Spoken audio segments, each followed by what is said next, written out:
Qual a diferença entre cair e viver no pecado? Qual o tempo que dura uma queda? Fala galera, Vida Pura, tudo bem com vocês? O vídeo de hoje é um pouco longo, mas tenho certeza que vai valer a pena a sua atenção. Hoje temos uma participação internacional, é isso aí galera. É a Ilvânia, ela tem uma pergunta e vou tentar responder. Mas antes, já deixa o seu like e se ainda não é inscrito, se inscreva no nosso canal, porque fazendo isso, você deixa este vídeo mais relevante. E é uma forma também de ajudar essa missão, que também é tua. Sabe, meu amigo e minha amiga, que quando você curte um vídeo, você propaga a mensagem, você envia e você faz as pessoas acreditarem em alguma coisa. E dependendo do que você dá like ou compartilha, você pode estar solucionando o problema de alguém ou destruindo alguém. O que você tem curtido ultimamente? O que você tem compartilhado? Sem mais enrolação, vamos à pergunta da nossa participante de hoje. A paz, meu nome é Ilvânia de Maria, sou moçambicana, vivo em Maputo, sou estudante e conheci o Ministério Vida Pura através da indicação de um amigo, um dos pregadores da minha igreja, né? E tenho acompanhado os vídeos, feito os devocionais e ganhando mais curiosidade acerca de como combater, né, o vício em pornografia. Então, eu tenho uma dúvida, que é, tenho muitas, mas acho que a mais forte neste momento é qual é a diferença entre o viver no pecado e o cair, e por quanto tempo alguém que está em queda permanece em queda. Porque muitas vezes acontece que a pessoa cai hoje, pode ficar toda uma semana sem conseguir orar e com quedas repetitivas. Será que esta pessoa está a viver em pecado? Qual é o tempo que você diz, não, esta pessoa já não está em queda, essa pessoa agora está a viver no pecado? Outra pergunta seria, quando uma pessoa, né, tem muitas quedas durante o caminho, ou seja, a pessoa aceitou o cristianismo, aceitou a Cristo e começou a procurar esta vida de santidade, mas tem muitas quedas. O arrependimento dessa pessoa foi sincero, porque muitas vezes o número de quedas nos leva a pensar que nós não somos convertidos de verdade, mas nós estamos cientes de que é natural não, mas que acontecem quedas e que vão acontecer, mas se isso passa a ser um ciclo vicioso, primeiro, o que é que a pessoa está a fazer de errado e a conversão desta pessoa foi real. É possível se dizer que uma pessoa é realmente convertida, assim que está num ciclo vicioso de santidade, queda, tipo, nunca está num ponto estável, não ganha uma consistência, mesmo passado anos. Muito bem, Ilvânia. Obrigado pela sua participação. Achei muito pertinente o seu questionamento, porque creio que é a dúvida de muitos. Antes de responder à pergunta da Ilvânia, quero enfatizar algo muito importante. A resposta que darei para a Ilvânia é para o público cristão, para o público que tem a Bíblia Sagrada como sua regra de fé e prática. Qual é a diferença entre cair e viver no pecado? Qual é a diferença entre eu antes de conhecer a verdade para eu agora que conheço? Por quanto tempo que vou viver nesta queda? Percebem? Esta realidade não satisfaz ninguém. Este resultado não traz felicidade para nenhuma pessoa que vive isso sem entender o processo e, acima de tudo, sem entender o propósito. Parece que toda aquela ideia que o Vida Pura prega é uma utopia. Parece que a Bíblia é uma utopia. E talvez você mesmo inconsciente tenha vivido isso. Se você observar o cenário de uma queda, você vai ver o que existe o antes e o depois. A queda, preste atenção no que vou dizer, é a consequência ou resultante de uma falha anterior ao processo, porém que parece e que é detectada no processo. Que processo, Cid? No processo de metanoia, no processo de buscar ter uma vida pura, de ser mais parecido com Cristo, de andar em liberdade, no processo de santificação. E é aqui que começa a grande diferença. A pessoa que cai está nesse processo e ela só tem a consciência da queda porque tinha a percepção de que estava em pé. A que vive no pecado, pratica o pecado, ela não está nem aí com a vida. Sabe aquela música brasileira, talvez para a Ilvânia não tenha muito sentido? Deixa a vida me levar, vida leva eu. Deixa a vida me levar, vida leva eu. É mais ou menos assim, ela desconhece o processo de santificação. Ela é alheia aos ensinamentos de Cristo. Muito embora ela também faz parte de um processo. O processo que ela vive é paralelo à vida e o amor de Deus. É o processo distante do alvo que Deus indicou para os que são seus. É o processo do pecado. É o caminho largo, o caminho que não exige resistência. É um caminho que não permite queda, porque quem está nele é porque já caiu. Abra sua Bíblia em 1 João, no capítulo 3, no versículo 9. Vamos ler juntos. Todo aquele que é nascido de Deus não vive na prática de pecado, pois o que permanece nele é a divina semente. Ora, esse não pode viver pecando, porque é nascido de Deus. 1 João 3, versículo 9. Já falei isso em um vídeo anterior e vou reforçar neste aqui, porque talvez você não tenha assistido o outro. Quedas são resultados. E continuar de pé também. Se levantar após uma queda também. O que é um resultado? É a consequência de fatores. Pensamentos, ações e atitudes te levam a um resultado, que é a realidade que você vive hoje. O apóstolo João nos diz que o que é nascido de Deus não vive na prática do pecado. Mas por que ele não vive nesta prática? O que ele tem que não o faz viver nesta prática? João responde, devido à divina semente que continua nele. A versão NVI diz da seguinte forma, todo aquele que é nascido de Deus não pratica o pecado, porque a semente de Deus permanece nele. E ele não pode estar no pecado porque é nascido de Deus. 1 João 3, versículo 9. Quero enfatizar aqui que esta resposta que vou dar só é para alguém que verdadeiramente está no processo. Não para aqueles que apenas dizem que estão, mas sabem muito bem que o processo está sendo negligenciado. Estar no pecado e viver pecando são sinônimos. E o apóstolo nos diz que o que é nascido de Deus não vive assim. Essa moça que fez esta pergunta, o que parece? Parece que ela nasceu de Deus, ou não? Para mim parece que ela nasceu de Deus porque está no processo. No entanto, talvez tenha caído, mas não vive pecando e não está no pecado. Mas como ela pode não viver pecando? Porque a semente de Deus permanece nela. E por que então ela cai? Porque a queda é o resultado de uma falha anterior ao processo de uma outra semente que não era de Deus. Esta queda é resultante da fase anterior ao conhecimento que ela tem. É consequência do tempo da sua ignorância, consequência do pecado chamado pornografia, que ainda está nela. Esta queda resulta de fatores informais da mente subconsciente dela. Conforme Atos 17:30, o tempo que Deus não leva em conta. É até por isso que ele perdoa. Por que o Vida Pura não prega a libertação, e sim o viver em liberdade? Porque a Bíblia não ensina assim. E nossa pregação é a mesma do apóstolo João. Vamos lá. Nesta mesma epístola que você está lendo, leia o capítulo 1 e o versículo 8. Se afirmarmos que estamos sem pecado, enganamo-nos a nós mesmos. E a verdade não está em nós. 1 João 1 e 8. Então eu não posso falar que não tenho pecado. Você está percebendo? O que é nascido de Deus não pode estar no pecado. Mas isso não significa que o pecado não esteja nele. Não. Para tudo. Não é isso que a Bíblia diz. Sim, é exatamente isso o que a narrativa bíblica diz. Não é questão de hermenêutica. Leia o capítulo 3, versículo 9 de 1 João. Olha lá.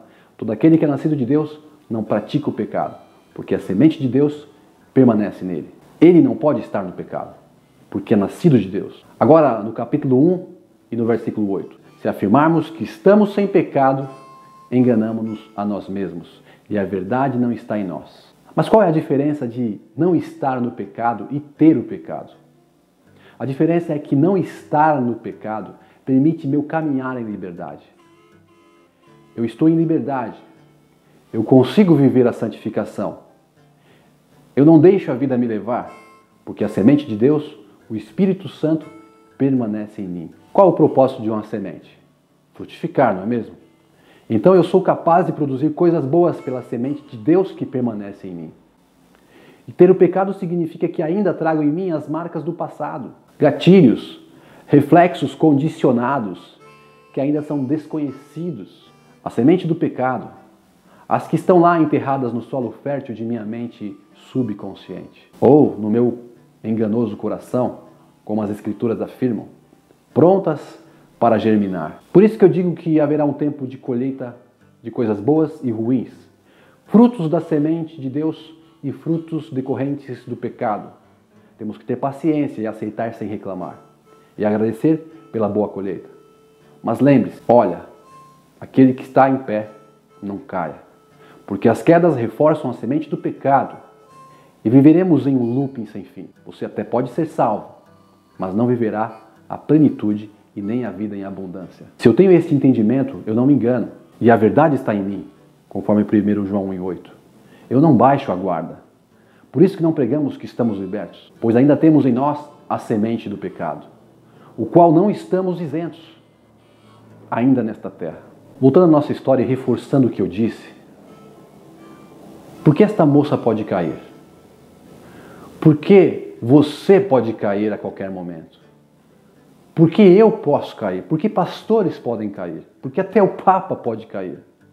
Porque ainda não estamos isentos de pecado. E este pecado, de que ainda não estamos isentos, gera queda, resulta em queda. É uma semente em nós que resulta em uma colheita ruim e que ainda não colhemos todos os frutos desta maldita semeadura. Preste atenção. Não vivemos pecando, mas o pecado está em nós. Não estamos no pecado, mas o pecado está em nós. Não vivemos mais perdendo nossas madrugadas de sono, perdendo horas de oração, negligenciando a leitura bíblica, a leitura da palavra, vendo pornografia. Não fazemos mais isso, mas a pornografia está em nós, como uma tatuagem em nossa mente subconsciente. Miserável homem que sou. Pessoal, pecado tem nome. O Vida Pura ajuda pessoas a se livrar de um chamado imoralidade sexual, que tem como carro-chefe a pornografia. Pornografia é o nome do pecado que lidamos. Cid, você está liberto da pornografia? Não estou liberto. Devido a tudo que eu vivi, a tudo que plantei, a pornografia está no meu subconsciente. Ela está em mim, mas eu não estou nela, pois a semente de Deus permanece em mim. Hoje não sou mais um pornógrafo, mas ainda assim eu posso cair. Eu tenho ciência disso e seria bom que você tivesse também. Não bata no peito dizendo que está liberto, porque essa atitude é o mesmo que afirmar que estamos sem pecado. Estamos só nos enganando, a verdade não está em nós. O pecado ainda está em você, a pornografia está em você. O que você acha que tem em sua mente inconsciente? Ou mente subconsciente, se é assim que você gosta de chamar. Tudo aquilo que você aprendeu, que você praticou, que você não pensa para fazer, mas faz. Essa garota que mandou a pergunta, assim como todos nós que fazemos o Vida Pura, fomos convencidos pelo Espírito Santo que a pornografia é o pecado que mais nos escravizava. Hoje ela não nos escraviza mais. Como o Felipe sempre fala, essa tentação perdeu a força em nossa vida. Antes era um gorila de 160 quilos, mas hoje é um pincher de 4 quilos que podemos resistir e botamos ele para correr. Mas ainda ele existe, está na nossa mente subconsciente, mora na nossa casa, transita em meio a objetos que utilizamos. Para algumas pessoas está na fechadura da porta. A cada dia descobrimos gatilhos que nos remetem a ela. Então podemos cair. Entenda que esta queda se refere à colheita da semente do pecado chamado pornografia, que ainda existe no solo fértil do seu subconsciente, que um dia foi plantada lá, de uma forma ou de outra, por meio de filmes, novelas, falsos amigos, enfim, por meio de qualquer veículo de comunicação. E Gálatas 6,7 nos diz: não se deixe enganar, de Deus não se zomba, pois o que o homem semear, isso também colherá. Não importa que você tenha mudado a sua programação mental, você ainda pode colher os frutos da semeadura antes dessa mudança. Isso é justo, isso é lei, isto acontece, isto é real.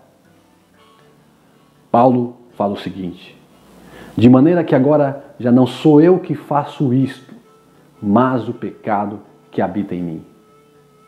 Romanos 7,17. Percebem a diferença? Não é mais ele que faz, porque ele não vive na prática do pecado. Mas o pecado ainda habita nele, gerando frutos, que são as obras da carne. E respondendo a outra pergunta, quanto tempo que dura uma queda? Isto vai depender do quão inconsciente você esteja. Quanto tempo vai demorar para cair a ficha? Por quanto tempo esteja vivendo no automático? Qual é o tamanho e intensidade desta colheita? Por exemplo, vamos para a história do rei Davi, que já era um homem segundo o coração de Deus, que já era um homem que havia nascido de Deus,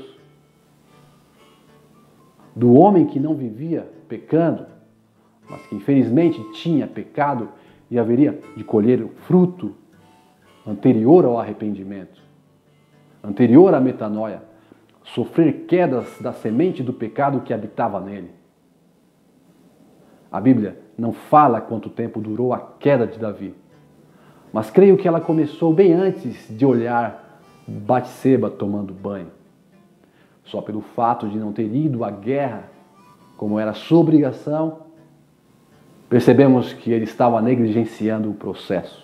Como eu disse estes dias em outro vídeo, não adianta resistir ao diabo se você deu comida para ele a semana toda. Foram dias e mais dias, deu tempo de planejar tudo, inclusive a morte de Urias. A queda dele durou até que ele foi confrontado pelo profeta Natã. E então caiu a ficha. Agora, chega mais. Você que está caindo, você que caiu, não espere alguém revelar o teu pecado, revelar a tua queda. Levante-se agora. Levante-se agora mesmo e vigie o triplo do que vigiava antes. É verdade que o pecado habita em você, mas as quedas não foram planejadas por você, mas pelo pecado que habita em você, como bem falou Paulo. No entanto, quedas são resultantes de fatores informais de sua mente subconsciente. São resultados de uma crença antiga que havia em você e que perdeu a força quando você enxergou a verdade. No entanto, se você negligenciar o processo de santificação, queimar etapas, não praticar a boa leitura, não orar, meditar, não viver Filipenses 4:8, não viver a primeira parte de Tiago, capítulo 4, versículo 7, você só vai lembrar de resistir à pornografia na hora que ela aparecer. Você vai estar fraco, desnutrido, pois vai estar com falta de alimento forte, vai faltar vitamina espiritual e estará resistindo por conta própria, pela sua força de vontade, pela força do seu braço. Então você vai cair de novo. E esta queda vai reforçar a programação do velho homem que está lá na sua mente subconsciente. Faça como o apóstolo Paulo. Vire a página. Tem muita gente estagnado em Romanos 7, mas a plenitude está em Romanos 8. Vou ler com você os primeiros versículos deste capítulo, mas sugiro que você leia na íntegra. Vamos lá. Portanto, agora, nenhuma condenação há para os que estão em Cristo Jesus, que não andam segundo a carne, mas segundo o Espírito. Porque a lei do Espírito de vida em Cristo Jesus me livrou da lei do pecado e da morte. Porquanto o que era impossível à lei, visto como estava enferma pela carne, Deus enviando o seu Filho em semelhança da carne do pecado, pelo pecado condenou o pecado na carne, para que a justiça da lei se cumprisse em nós, que não andamos segundo a carne, mas segundo o Espírito. Romanos 8, do 1 ao 4. Vou contar uma parábola. Só que não é a de Jesus, mas é baseada em fatos reais. Certo dia, um estagiário de direito foi ordenado por sua chefia que digitasse um planejamento. Escrevi este garrancho e minha letra não é bonita. Então gostaria que você digitasse porque terei que deixar uma cópia para todos os presentes. Esta reunião vai acontecer amanhã. Eu não sei quantas folhas que isso vai dar, mas sei que amanhã teremos umas 20 pessoas presentes. E o jovem disse: tudo bem, senhor, vou começar agora mesmo. Então começou aquele estagiário a digitar aquele texto com toda a atenção para que não houvesse nenhum tipo de erro. Quando digitava uma letra errada, na mesma hora já corrigia, para não correr o risco de perceber depois. Assim que terminado aquele texto, viu que tinha dado 5 páginas no editor. Ele leu e releu várias vezes na tela do computador para evitar os erros e não transformar todos os sulfites em rascunhos. Programou a impressão para umas 110 cópias, para não faltar a nenhum dos participantes daquela importante reunião. Então a impressora começou a imprimir toda aquela quantidade de páginas, a quantidade exata que ele tinha programado. Assim que ele pegou uma cópia, começou a ler e percebeu que havia um erro gravíssimo. E na mesma hora tentou cancelar a impressão, mas não conseguiu. Ele apertava cancelar e não cancelava. Saíram as 20 folhas com o erro, até que ele teve uma ideia de puxar o cabo de alimentação da tomada. Puxou e parou de sair as folhas. Foi lá no editor, corrigiu o texto, leu e releu novamente e disse: pronto, agora está certo. Ele ligou a impressora na tomada, programou mais 110 cópias. Quando ele foi ver, ainda o erro estava lá. Ficou desesperado. Então chamou uma colega mais experiente para o ajudar. Ele não estava entendendo o que estava acontecendo. Ele disse: por favor, me ajude.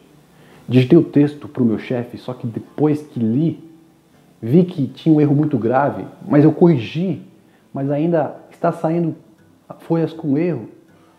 No computador está certo, mas aqui as folhas estão com erro. Não sei o que está acontecendo.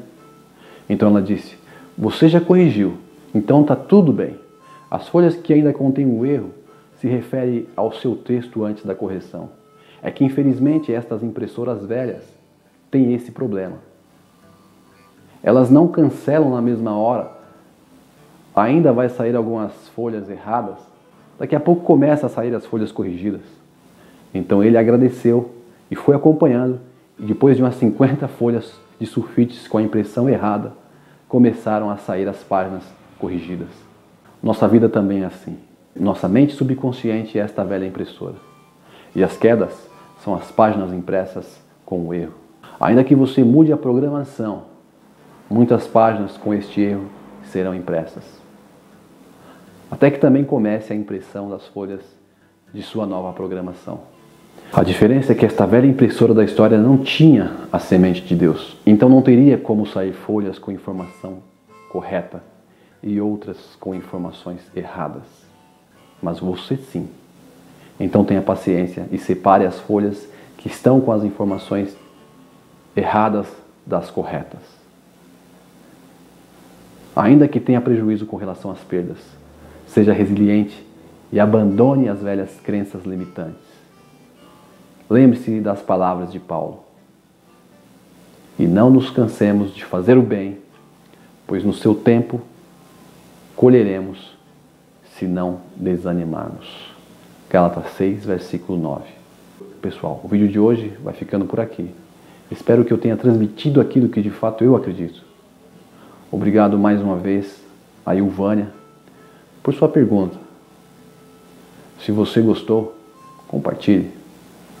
Um grande abraço, fique com Deus e até a próxima.